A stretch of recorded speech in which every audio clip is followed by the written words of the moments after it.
अगला टॉपिक हमारा electrostatic potential energy. इसका फॉर्मूला याद कर लेते हैं। फॉर्मूला आता है U इक्वल टू 1/4πε0 ब्रैकेट में Q1 into Q2 upon R12 Q1 Q3 R13 plus Q2 Q3 R23। ये इलेक्ट्रोस्टैटिक पोटेंशियल एनर्जी का फॉर्मूला है। इससे न्यूमेरिकल आते हैं बोर्ड एग्जाम में। न्यूमेरिकल देख लीजिए।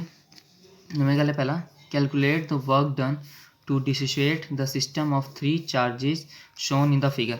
ये एक डायग्राम दे रखा है, ट्राइंगल, इक्वेटेड ट्राइंगल है, 10 सेंटीमीटर साइड है। इसमें 3 चार्जेस रखे इसने, Q -4Q प्लस 2Q, और इसको कह रहा है कि इसे डिसोशिएट, इसे तोड़ने के लिए कितना वर्क डन करना पड़ेगा।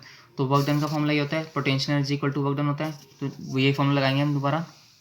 तो U equal to 1/4πε0 Q1 Q2 upon R12 plus Q1 Q3 upon R13 plus Q2 Q3 R23। 1/4πε0 की वैल्यू होती है 9 × 10⁹ Q1 into Q2, Q1 into Q2, Q into -4Q -4Q square, Q1 Q3 Q1 Q3, Q into 2Q 2Q square, फिर Q2 Q3 Q2 Q3 -4 into 2 8 -8 square. 10 centimetre side थी, इसको metre में कर लेंगे तो 0.1 आ जाएगी हमारी लेंथ। सॉल्व करेंगे इसे तो U equal to 10⁹ into -10Q² upon 0.1। इसको सॉल्व करेंगे। Q की वैल्यू चार्ज दे रखा है हमें गिवन क्वेश्चन में। चार्ज कितना है 1.6 इंटू 10⁻10 कूलम। वो चार्ज हम वैल्यू यहाँ डाल देंगे। सॉल्व करेंगे थोड़ा, सॉल्व करने पे हमारी जो वैल्यू आएगी वो है U equal to 9 into 2.56 into 10⁻10। इसे मल्टीप्लाई कर देंगे तो हमारा आंसर आ जाएगा -23.04 इंटू 10⁻10। स्टैंडर्ड फॉर्म में लिखेंगे, एक पॉइंट आगे शिफ्ट कर देंगे, 10⁻9 हो जाएगा। तो thus when 2.304 into 10⁻- joule of work is done on the system, it will dissociate. अगर इतना हम काम करेंगे सिस्टम के ऊपर तब जाके वो सिस्टम डिसोशिएट हो जाएगा, टूट जाएगा सिस्टम। अगला क्वेश्चन हमारा, a metal wire of length 44 centimetre has charge 200 microcoulomb. एक वायर है जिसकी लेंथ 44 सेंटीमीटर है और उसमें चार्ज कितना है 200 microcoulomb, uniformly distributed over it, और उसके ऊपर मतलब पूरी लेंथ के ऊपर 200 माइक्रोकूलम का चार्ज फैला हुआ है। It is bent in the shape of circle. अब वायर को, पहले तो कोई वायर थी, लेंथ इसकी 44 सेंटीमीटर है और चार्ज पे कितना है 200 माइक्रोकूलम।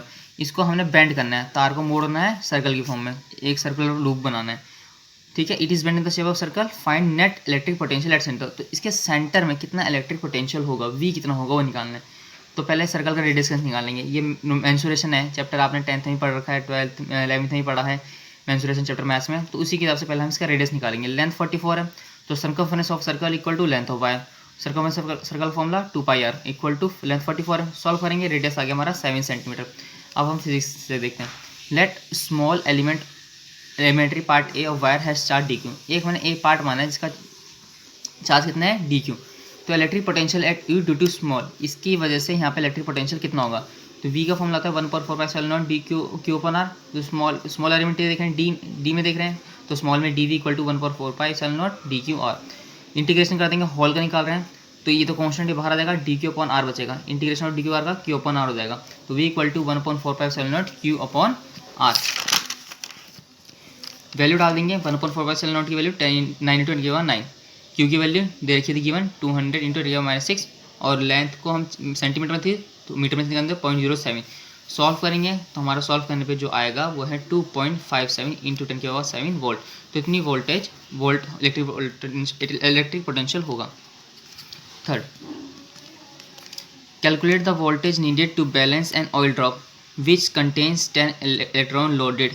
कितनी वोल्टेज हमें चाहिए एक तेल की बूंद को बैलेंस करने के लिए जिसमें 10 इलेक्ट्रॉन हैं, बिटवीन आ 2 प्लेट कैपेसिटर। कैपेसिटर आपने नहीं पढ़ा है, इसके आगे पढ़ेंगे कैपेसिटर होता क्या है, अगला चैप्टर कैपेसिटर का ही है। तो विच आर 5 सेंटीमीटर, ये कितनी 5 मिलीमीटर सॉरी, ये कैपेसिटर कितनी दूरी पे है, इनकी जो प्लेट्स होती हैं ये दोनों प्लेट्स कितनी दूरी पे हैं 5 मिलीमीटर अपार्ट है। मास रखा इलेक्ट्रॉन का 3 × 10⁻16 kg। चार्ज रखा इलेक्ट्रॉन का -1.6 इंटू 10⁻19, और जी की वैल्यू देखिए 9.8 मीटर पर सेकेंड स्क्वायर। थोड़ा डायग्राम समझ लेते हैं। ये कैपेसिटर है, इसके बीच में ऑयल ड्रॉप बैलेंस कर रखी है जो कि कितनी दूरी पे है 5 मिलीमीटर।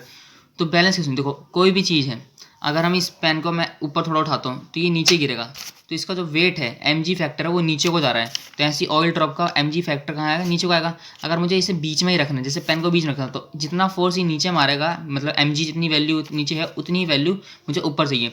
तो अगर mg की वैल्यू और QE के बैलेंस कर दें तो ऑयल ड्रॉप बीच में बैलेंस रहेगी। तो पहले चार्ज निकालते हैं। 10 इलेक्ट्रॉन है, तो ऑयल ड्रॉप में कितना चार्ज हो गया, 10 से मल्टीप्लाई कर दीजिए, 1.6 इंटू 10⁻18 कूलम। अब हमें बैलेंस करनी है ऑयल, तो बैलेंस करने के लिए क्या होगा, फोर्स एक्टिंग और charge on due to electric field. Electric field की वजह से कितना फोर्स एक्ट कर रहा है, और वेट ऑफ ऑयल, वेट तो नीचे जा रहा है और फोर्स ऊपर को लगा, तो दोनों बैलेंस होंगे तभी ऑयल ड्रॉप बीच में स्टेबल रहेगी। तो QE equal to mg, E is equal to V upon R. E is equal to क्या होता है, V अपॉन आर, चेंज कर दिया। इससे हमें निकालनी है वैल्यू V की, किसकी वैल्यू निकालनी है, V की।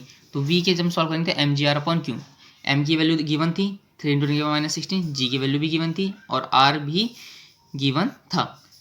तो ये हो गया, सॉल्व करेंगे इसे, तो सॉल्व करने पे हमारा आंसर आ रहा है 29.4 into 5 into 10⁻18 upon 1.6।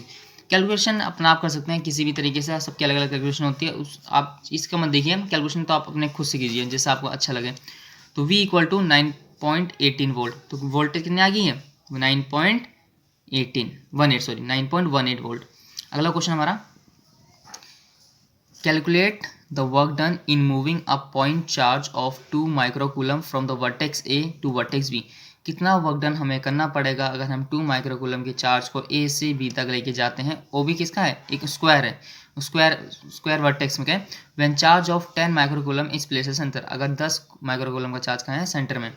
Assume length of square की लेंथ देखिए 7 सेंटीमीटर, तो इसको मीटर में कर लेंगे तो 0.07 आ गया। डायग्राम समझ आ गया। हमें यहाँ से चार्ज यहाँ तक पहुँचाना है और बीच में 10 माइक्रोकूलम का चार्ज रखा हुआ है।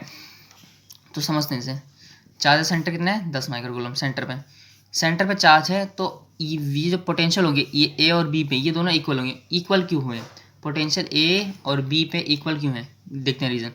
देखो AO और BO इक्वल है, ऑल्सो इन दोनों के पॉइंट पे क्या है, सेम चार्ज रखा हुआ है। कितना चार्ज रखा है, 10 माइक्रोकूलम, जिसकी वजह से ये A और जो B पॉइंट है ये इक्विपोटेंशियल सरफेस की तरह वर्क करेंगे। और इक्विपोटेंशियल सरफेस की हमने प्रॉपर्टीज़ पढ़ी, इससे पहले वाली वीडियो में आप देख सकते हैं इक्विपोटेंशियल सरफेस के बारे में पढ़ा रखा है। तो इक्विपोटेंशियल पे हमेशा वर्क डन जीरो होता है।